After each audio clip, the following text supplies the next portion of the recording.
Mengapa Aremania marah? Banyak orang yang menilai tragedi berdarah di Stadion Kanjuruhan Malang usai laga Arema FC versus Persebaya Surabaya disebabkan oleh tembakan gas air mata. Karena gas air mata, supporter berebutan pergi ke satu titik, yakni pintu keluar. Di sana kemudian terjadi penumpukan, dan dalam proses penumpukan itu terjadi sesak nafas, kekurangan oksigen, hingga banyak yang terinjak dan mati. Pandangan ini adalah salah satu teori di balik misteri banyaknya korban nyawa dalam tragedi Kanjuruhan yang perlu dibuktikan lebih lanjut.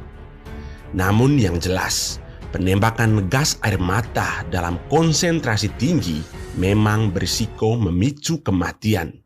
Risiko kematian bisa terjadi bila menghirup dalam konsentrasi tinggi. Demikian ungkap Ketua Umum Persatuan Dokter Paru Indonesia, Agus Dewi Susanto, seperti dikutip Antara. Ia mengatakan, efek gas air mata pada saluran pernapasan menyebabkan iritasi pada saluran hidung, tenggorokan, hingga saluran napas bawah. Efek yang terjadi, kata Dewi, gejala dari hidung berair, rasa terbakar di hidung dan tenggorokan, batuk, dahak, nyeri dada, hingga sesak nafas. Kapolda Jawa Timur, Irjen Pol Niko Afinta, dalam jumpa pers di Kabupaten Malang, Jawa Timur mengakui penggunaan gas air mata oleh anak buahnya yang membuat para supporter akhirnya bergerombol ke pintu keluar stadion. Kemarahan versus gas air mata. Jika kita melihat kejadian ini secara objektif, penembakan gas air mata oleh aparat bukanlah penyebab awal tragedi terjadi. Penyebabnya adalah kekalahan Arema yang memicu kemarahan Aremania. Sedangkan gas air mata adalah reaksi aparat terhadap pelampiasan kemarahan supporter Arema. Hal ini terungkap jelas dalam kronologi tragedi Kanjuruhan, dikutip dari dokumen laporan Satuan Intelkam Polda Jawa Timur. Dalam laporan ini sangat jelas, penyebab kerusuhan bukan di teknis pertandingan, sebab pertandingan berjalan mulus sampai wasit meniup peluit tanda pertandingan berakhir. Untuk mengetahui penyebab awalnya, coba simak laporan kronologi Intelkam Polda Jatim berikut ini. Pertama, pukul 21.58 WIB, pemain dan ofisial Persebaya Surabaya dari lapangan masuk ke dalam kamar ganti pemain. Mereka dilempari oleh Aremania dari atas tribun dengan botol air mineral gelas, dan benda-benda lain. Kedua, pukul 22 waktu Indonesia Barat, saat pemain dan ofisial Arema FC dari lapangan berjalan masuk menuju kamar ganti pemain, Aremania turun ke lapangan lalu menyerang pemain dan ofisial Arema FC. Mengetahui hal tersebut, petugas keamanan berusaha melindungi pemain hingga masuk ke dalam ruang ganti pemain. Selanjutnya, ketiga, Aremania yang turun ke lapangan semakin banyak dan menyerang aparat keamanan. Aremania semakin brutal dan terus menyerang aparat keamanan.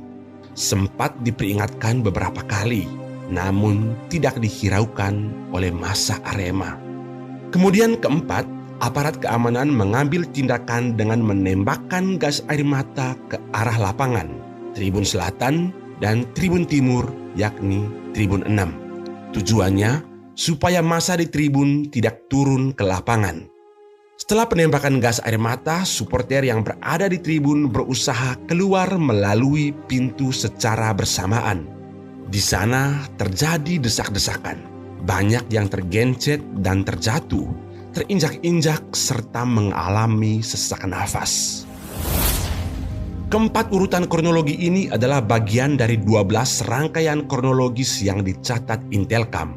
Dari versi kronologi Intelcam ini dapat dikatakan bahwa penyebab utama tragedi ini adalah kemarahan supporter fanatik yang tidak terima dengan kekalahan Arema FC di kandangnya sendiri. Kemarahan Aremania tersebut bahkan disasarkan kepada pemain dan ofisial Arema itu sendiri. Lantas, mengapa mereka marah dan tidak menerima kekalahan? Profesor Edward Hird dalam bukunya Journal of Personality and Social Psychology menyatakan ada korelasi antara fanatisme orang terhadap suatu tim olahraga dengan individu orang itu sendiri. Dengan demikian, penyebab kemarahan Aremania bisa dikatakan sebagai reaksi spontan karena tidak menerima kenyataan bahwa tim mereka kalah justru di kandang sendiri. Mereka frustrasi lalu melampiaskan kemarahan dengan melempar botol dan masuk ke lapangan. Fatalnya lagi, ketika kekalahan Arema FC tidak dipandang sebagai kekalahan bersama, melainkan kekalahan diri mereka sendiri yang menyentuh aspek harga diri. Harga diri yang tercoreng melahirkan rasa frustrasi, ditambah sikap lebay karena ditonton sekitar 46.000 orang. Kekalahan ini seperti mengolok tim Aremania.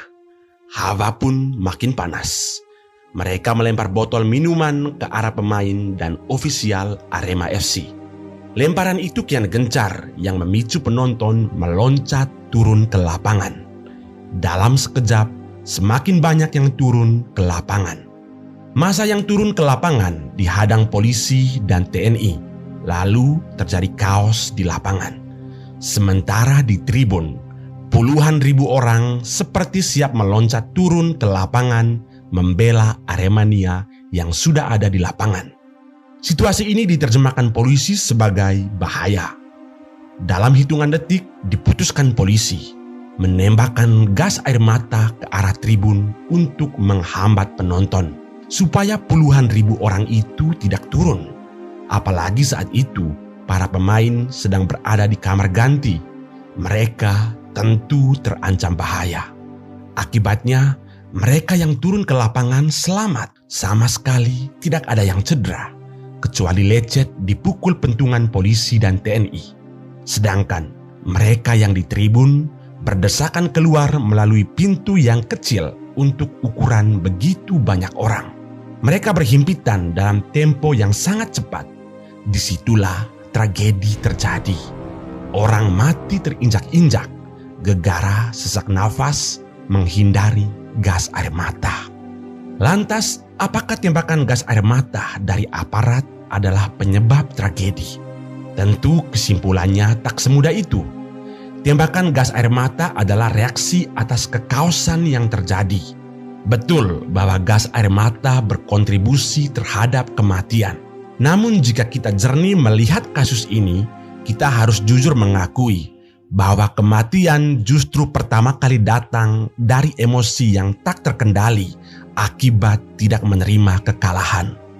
Karena itu bukan hanya polisi yang perlu dievaluasi. Tugas berat yang paling penting agar kejadian ini tidak terulang adalah menanamkan budaya sportivitas kepada supporter untuk menerima kekalahan dan mengakui kehebatan lawan. Ini adalah pelajaran penting bagi manajemen sepak bola agar tidak hanya mengejar keuntungan dan melihat supporter sebagai pasar bisnis bola semata, tetapi juga harus mampu menanamkan nilai kesabaran, rendah hati, sportivitas, dan akal sehat kepada para pendukungnya.